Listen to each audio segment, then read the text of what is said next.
ఉప్పాడలో సముద్రం దగ్గర ఈదురుగాలులు భారీ వర్షం కొనసాగుతోంది. తుపాను ప్రభావంతో సముద్రానికి అడ్డంగా పెట్టిన బండరాళ్లు ఎగిరిపడుతున్నాయి. తీర ప్రాంతాన్ని ఆనుకుని ఉన్న వారి ఇళ్లు ఖాళీ చేయించి పునరావాస కేంద్రాలకు అధికారులు తరలిస్తున్నారు. అలల ఉధృతికి రోడ్డు పూర్తిగా ధ్వంసమైంది. మనం చూస్తున్నాము మోత్తా తుఫాను ఏ రకమైనటువంటి అలజడి సృష్టిస్తోందో. భీకరంగా గాలులు ఎగసిపడుతున్నాయి. భారీ వర్షం ధాటికి కొండరాళ్లు విరిగిపడుతున్నాయి. అరకు ఘాట్ రోడ్ దగ్గర పరిస్థితిని మనం గమనిస్తున్నాము. రాత్రికి మొంతా తీరం దాటే అవకాశం ఉంది. దాదాపు 6 గంటల నుంచి కూడా ఈ ఎఫెక్ట్ చాలా భీకరంగా కొనసాగుతుంది. 5 గంటల పాటు చాలా క్రూషియల్ పీరియడ్గా వాతావరణ శాఖ అధికారులు కూడా అలర్ట్ జారీ చేశారు. మొంతా తుఫాను ప్రభావంతో ఉత్తరాంధ్ర రాయలసీమకు ఫ్లాష్ ఫ్లడ్ల ముప్పున్నట్టుగా కూడా అలర్ట్ జారీ చేశారు. మనం చూస్తున్నాము సముద్ర తీర ప్రాంతమంతా ఉవ్వెత్తున ఎగసిపడుతూ ఉంది. ఉప్పాడ తీరంలో అలల ధాటికి బండలే ఎగిరిపడుతున్నటువంటి సందర్భానికి చూస్తున్నాం మనం. యారాడలో కొండ చర్యలు విరిగిపడుతున్నాయి. అలాగే అరకు ఘాట్ రోడ్లో పైనుంచి వరద ప్రవాహం ఉధృతికి రాళ్లు, బండరాళ్లు, బురద కూడా కొట్టుకుని వస్తున్నాయి. మొత్తం వాహనదారులు తీవ్ర ఇక్కట్లు పడుతున్నారు. కొన్ని చోట్ల రైల్వే ట్రాకులు భారీ వర్షం ధాటికి వరద నీటికి కొట్టుకుపోతున్నటువంటి దృశ్యాలు చూస్తున్నాము. ఇమ్మీడియట్గా రైల్వే శాఖ అప్రమత్తమై వాటికి మరమ్మతులు చేపడుతూ ఉంది. ఏపీలో భీకరమైనటువంటి వర్షం నమోదవుతూ ఉంది. ఉత్తరాంధ్ర నుంచి నెల్లూరు వరకు కూడా భారీ నుంచి అతి భారీ వర్షాలు కురుస్తున్నాయి.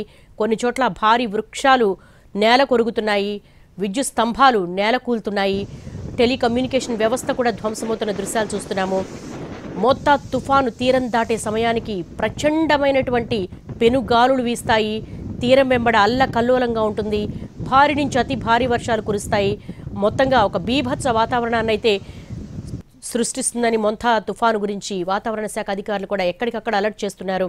ఇటు కాకినాడ పోర్ట్ కావచ్చు, అలాగే మచిలీపట్నం కావచ్చు, బాపట్ల కావచ్చు, చీరాల కావచ్చు, సముద్ర తీర ప్రాంతాలన్నీ కూడా అల్లకల్లోలంగా ఉన్నాయి. పెనుగాలుల ఉధృతికి ఎగసెగసి పడుతున్నాయి. అలలు రాకాసి అలల ధాటికి మొత్తం తీర ప్రాంతమంతా కోసుకుపోతోంది.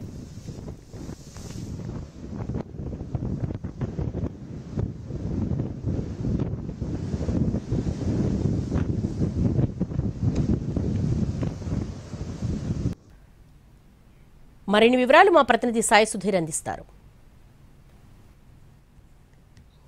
మోంతా తుఫాను ఎఫెక్ట్ ఉప్పాడ తీర ప్రాంతం మీద పడింది. ఉప్పాడ తీర ప్రాంతానికి సంబంధించి ఎక్కడికక్కడ పూర్తిగా బ్లాక్ అయిపోయిన సిచ్యువేషన్. ఉప్పాడ కొత్తపల్లి రోడ్డు పూర్తిగా బ్లాక్ అయిపోయింది. ఏదైతే ఉప్పాడ గ్రామానికి సంబంధించి రక్షణ గోడగా పెట్టిన బండరాళ్ళు పూర్తిగా పగిలిపోయాయి. దాంతో గ్రామాల మీద ఈ ఎఫెక్ట్ పడింది. ఎక్కడికక్కడ బండరాళ్ల ప్రభావం మనం చూసుకోవచ్చు విజువల్స్లో.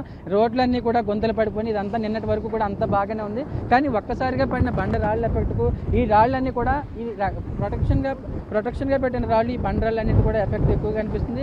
దానికి అనుగుణంగానే మరొక వైపు చూసుకోవచ్చు ఈ రాళ్ల పరిస్థితి ఎట్లానే ఉంటే గ్రామాల వైపు దీని ఎఫెక్ట్ ఇంకా ఎక్కువగా ఉంటుంది. ఉప్పాడ కొత్తపల్లికి సంబంధించిన ఉప్పాడ కొత్తపల్లి మండలానికి సంబంధించిన గ్రామాలన్నింటినీ కూడా ఖాళీ చేస్తున్నారు. ఇప్పుడే సముద్రం అలలో కెరటాల ఉద్రికి పూర్తిగా బ్లాక్ అయిపోతున్న పరిస్థితి. మరొక వైపు ఇదే తుఫాను తీరం దాటే సమయంలో దీని ఎఫెక్ట్ ఇంకా ఎక్కువగా ఉంటుందని అధికారులు అంచనాలు వేస్తున్నారు. దానికి అనుగుణంగానే దీని ప్రభావం మరింత ఎక్కువగా కనిపించే అవకాశం ఉంది. ఎక్కడికక్కడ పునరావాస కేంద్రాలకు పబ్లిక్ను తరలిస్తున్నారు. ఎందుకంటే దాదాపు ఇప్పటి వరకు కూడా 12,000 మందిని పునరావాస కేంద్రాలు తరలించారు. మరొక దాదాపు 4 లక్షల మందికి పైగానే దీని ఎఫెక్ట్ ఇంకా ఎక్కువగా ఉంటుందని అధికారులు అంచనా వేస్తున్నారు. అందరినీ కూడా 269 పునరావాస కేంద్రాలకు తరలించిన తర్వాత ఈ 4 లక్షల మంది పైన దాదాపు 12 మండలాల్లో ఉన్న ఈ 4 లక్షల మంది పైన ఎఫెక్ట్ ఎక్కువగా ఉంటుంది. వారందరినీ కూడా సేఫ్ జోన్లోకి, సేఫ్ ఏరియాలకు, తాళరేవు, అదేవిధంగా కాకినాడ సిటీ, కాకినాడ రూరల్, ఇటు పిఠాపురం మొత్తం తుని వరకు కూడా అందరినీ తమ సేఫ్ ఏరియాలకు పంపించే ప్రయత్నం చేస్తున్నారు. కెమెరా ప్రకాష్ సాయి సుధీర్.